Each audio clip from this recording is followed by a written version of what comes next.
Avec les anges gardiens, je vous accueille en ce 18 juillet 2022 pour la halte spirituelle. Installez-vous bien. C'est parti en Matthieu 12, 38 à 42. Prions d'abord. Les anges gardiens nous disent, intéresse-toi non seulement aux nouvelles de ton entourage ou de ton pays, mais aux événements du monde entier. Décrypte-les avec la grille de l'Évangile. Complète cette tâche par l'offrande de tous ces événements, bons ou mauvais, importants ou mineurs, au Seigneur du ciel et de la terre, priant pour que toute chose tourne à sa gloire. Toute prière est comme un rayon du soleil qui dégèle les cœurs refroidis et illumine un espace prolongé, un espace plongé dans les ténèbres. À tes côtés, je suis heureux en te voyant agir ainsi. Amen.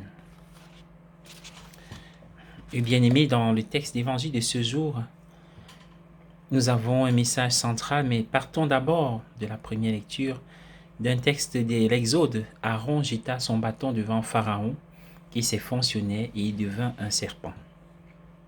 Il y a toujours eu une forte demande de miracles. À l'époque de Jésus, on croyait que l'ère messianique serait annoncée par une pluie de miracles, comme à l'époque de Moïse et Aaron.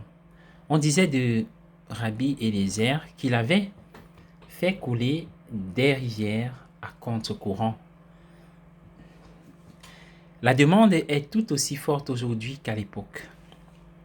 Le monde n'est-il pas assez merveilleux tel qu'il est, sans aucune contorsion?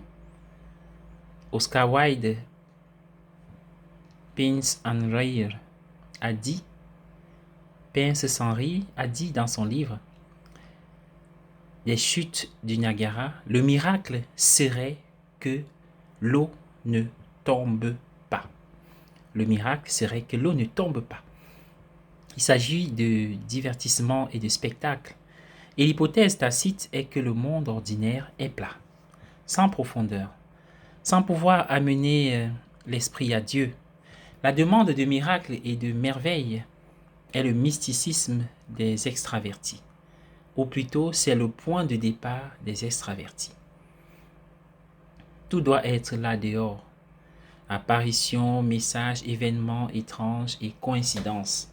Les personnes très rationnelles sont souvent les plus facilement convaincues par ces phénomènes. Cela peut paraître étrange jusqu'à ce que l'on trouve le mot-clé extraverti. Pour une personne hautement rationnelle, un miracle est une nouvelle donnée obtenue en laboratoire. Ce sont les théologies hautement rationalistes qui en dépendent le plus. En attendant, il y a tout un monde qui n'est pas touché. Le monde de l'auto-illusion, de la projection, de la pensée magique. Mais c'est en dehors du cadre de la rationalité, donc, ce n'est pas reconnu. Il n'est pas objectif, donc il est simplement irrationnel. Lorsqu'elle est reconnue, elle est considérée comme une auto-illusion délibérée. Mais elle est bien plus puissante lorsqu'elle n'est pas délibérée. C'est un endroit où la personne extravertie ne peut pas regarder. Aucun signe ne sera donné à cette génération méchante, dit Jésus, sinon le signe de Jonas.